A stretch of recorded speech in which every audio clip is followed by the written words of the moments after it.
जब एक electrical train किसी पहाड़ी ढलान पर नीचे की ओर आती है तब डीसी मोटर किस तरह कार्य करती है।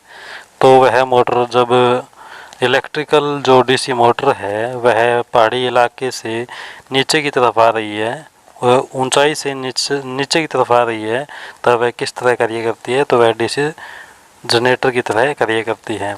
अगला क्वेश्चन, विद्युत मोटर के आर्मेचर तथा स्टेटर के मध्य एयर गैप बहुत कम क्यों रखा जाता है। तो यह प्रबल चुंबकीय क्षेत्र के लिए एयर गैप कम रखा जाता है और बड़ी मोटरों में एयर गैप 0.051 mm, छोटी मोटरों में और बड़ी मोटरों में यह हो जाता है एयर गैप 0.102 mm से लेकर के 0.127 mm तक बड़ी मोटरों में एयर गैप रखा जाता है। ये दोनों के दोनों क्वेश्चन थे सबसे ज़्यादा महत्वपूर्ण, जो कि किसी भी एग्ज़ाम में आ सकते हैं और पहले भी एग्ज़ाम में आ चुके हैं। प्रत्येक आर्मेचर चालक को कम्यूटेटर से जोड़ने के लिए किस धातु का उपयोग किया जाता है। जब आर्मेचर चालक है उसको यदि कम्यूटेटर से जोड़ना है तो उसको जोड़ने के लिए किस धातु का उपयोग किया जाता है। तो उसमें कॉपर की लंग्स का उपयोग किया जाता है। आइए देखते हैं अगला क्वेश्चन। डीसी मोटर में कम्यूटेटर ब्रश बनाए जाते हैं। किसके बनाए जाते हैं कम्यूटेटर ब्रश जो बनाए जाते हैं वह बनाया जाता है कार्बन का। आइए देखते हैं अगला क्वेश्चन क्या है। जब एक डीसी शंट मोटर के फील्ड तथा आर्मेचर टर्मिनल आपस में बदल दिए जाएं तब स्पीड में क्या बदलाव आएगा। यदि कोई डीसी शंट मोटर है उसके फील्ड में या फिर आर्मेचर के अंदर यदि इनके आर्मेचर के फील्ड के यदि कनेक्शन आपस में बदल दिए जाएं तो स्पीड में क्या बदलाव आएगा। तो स्पीड में कोई भी बदलाव नहीं आएगा, मोटर पहले की तरह ही चलेगी। आइए देखते हैं अगला क्वेश्चन क्या है। यदि डीसी शंट मोटर में सप्लाई वोल्टेज 10% कम कर दी जाए तब क्या होगा। यदि डीसी शंट मोटर में सप्लाई वोल्टेज 10% कम कर दी जाए तब क्या होगा। तब पूर्ण लोड करंट बढ़ जाएगी।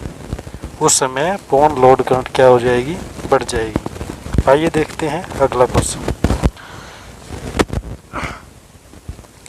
डीसी सीरीज मोटर किस कार्य के लिए एक अधिक उपयोगी होती है। जो डीसी सीरीज मोटर है वह किस कार्य के लिए मतलब ज़्यादा उपयोगी होती है। तो वह होती है रोलिंग मिल, विद्युत ट्रेन, इन दोनों के लिए ज़्यादा उपयोग की जाती है डीसी सीरीज मोटर। और डीसी सीरीज मोटर को कभी भी बिना लोड के नहीं चलाया जा सकता, इसके ऊपर पहले से ही लोड होना चाहिए। अगला क्वेश्चन, डीसी मोटर में बैक ईएमएफ किस दिशा में कार्य करता है। जो बैक ईएमएफ है उसकी डायरेक्शन क्या होती है डीसी मोटर में। तो उसकी डायरेक्शन होती है सप्लाई वोल्टेज की विपरीत दिशा में। जो सप्लाई वोल्टेज है उसकी विपरीत दिशा में बैक ईएमएफ कार्य करता है। अगला क्वेश्चन, किस मोटर का स्टार्टिंग टॉर्क तथा रनिंग टॉर्क का अनुपात सबसे कम होता है। जो स्टार्टिंग टॉर्क है और रनिंग टॉर्क है उसका अनुपात सबसे कम किसका होता है, वह होता है शंट मोटर का। जो कि पहले भी एग्ज़ाम में आ चुका है, पहले भी मैंने आपके सामने रखा, बार बार एग्ज़ाम में पूछा जाता है। स्टार्टिंग टॉर्क और रनिंग टॉर्क में ज़्यादा बदलाव नहीं आता और तभी इनका अनुपात क्या होता है, कम होता है। आइए देखते हैं अगला क्वेश्चन, किस मोटर की स्पीड अस्थिर होती है। जो मोटर जो है जिसकी स्पीड है वो अस्थिर होती है, लेकिन स्थिर होती है शंट मोटर की और अस्थिर होती है सीरीज मोटर की। सीरीज मोटर की जो स्पीड है वो कम ज़्यादा होती रहती है लोड के अनुसार। यदि लोड कम कर दे स्पीड बढ़ जाती है, लोड ज़्यादा डाल दे तो स्पीड कम हो जाती है सीरीज मोटर की, अस्थिर रहती है स्पीड। लेकिन शंट मोटर में ऐसा नहीं है। आइए देखते हैं अगला क्वेश्चन, ईएमएफ की फुल फॉर्म होती है। ईएमएफ की फुल फॉर्म क्या होती है। ईएमएफ की फुल फॉर्म होती है इलेक्ट्रोमोटिव फोर्स। सबसे ज़्यादा एग्ज़ाम में ये पूछी जाती है, चाहे वो मैग्नेट का चैप्टर हो, चाहे वो डीसी मोटर का चैप्टर हो, सबसे ज़्यादा ये पूछी जाती है। आइए देखते हैं अगला क्वेश्चन क्या है।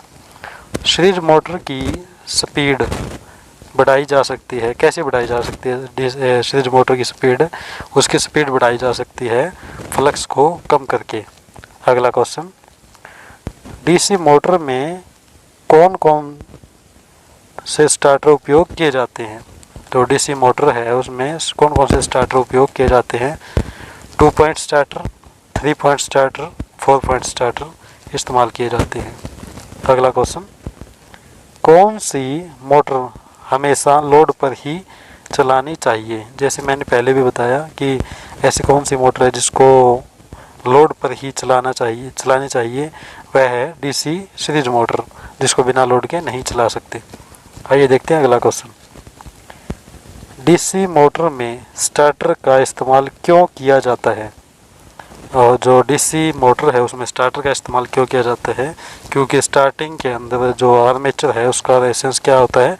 कम होता है, और यदि आर्मेचर का रेजिस्टेंस कम है, उसको सप्लाई दे दी जाए तो वह करंट ज़्यादा लेगा, और करंट ज़्यादा लेने से वाइंडिंग जल सकती है। उसके रेजिस्टेंस को, आर्मेचर के रेजिस्टेंस को बढ़ाने तथा स्टार्टिंग करंट को कम करने के लिए स्टार्टर का इस्तेमाल किया जाता है। इसमें ऑप्शन यही आएगा कि स्टार्टिंग करंट को कम करने के लिए, यह राइट आंसर होगा। अगला क्वेश्चन, डीसी मोटर की गति को नियंत्रित करने के लिए किसका उपयोग किया जाता है? और यदि डीसी मोटर की गति है उसको नियंत्रित करना हो तो उसके लिए किसका इस्तेमाल किया जाता है? तो उसमें थायरिस्टर का इस्तेमाल किया जाता है। अगला क्वेश्चन, स्टेटर में एंड प्लेट की संख्या कितनी होती है? जो एंड प्लेट्स जो है उनकी संख्या कितनी होती है? तो उनकी संख्या होती है 2। अगला क्वेश्चन, कम्यूटेटर किस धातु का बना होता है? जो कम्यूटेटर जो बना होता है वह कॉपर का बना होता है। अगला क्वेश्चन, इंटरपोल आर्मेचर के खालिस्तान में लगाए जाते हैं। जो इंटरपोल है वह आर्मेचर के कहाँ पे लगते हैं, किस कनेक्शन में लगता है, किस सर्किट में लगता है? तो वह सीरीज में लगता है। और इंटरपोल बहुत ही महत्वपूर्ण पोल होता है जो कि आर्मेचर के ऊपर लगाया जाता है। जैसे मैंने बताया है कि सीरीज में लगाया जाता है, जिससे पावर फैक्टर भी ठीक हो जाता है और टॉर्क भी अच्छा हो जाता है, जो फ्लक्स को बढ़ाने का काम करता है। आइए देखते हैं अगला क्वेश्चन क्या है। एनवीसी की फुल फॉर्म क्या होती है? तो एनवीसी की फुल फॉर्म क्या होती है? एनवीसी की फुल फॉर्म होती है नो वोल्ट कोयल। और ये नो वोल्ट कोयल जो है, यह नो वोल्ट कोयल किस प्रभाव पर कार्य करती है? तो यह नो वोल्ट कोयल एक इस पे चुंबकीय प्रभाव पर कार्य करती है, और यह मोटी तार की बनी होती है। लेकिन जो ओवरलोड रिले जो होती है वह तापीय प्रभाव पर भी कार्य कर सकती है और चुंबकीय प्रभाव पर भी कार्य कर सकती है। दोनों प्रभावों के लिए के ऊपर ये OLR ओवरलोड रिले जो बनाई जाती है, जो कि पतली तार की होती है।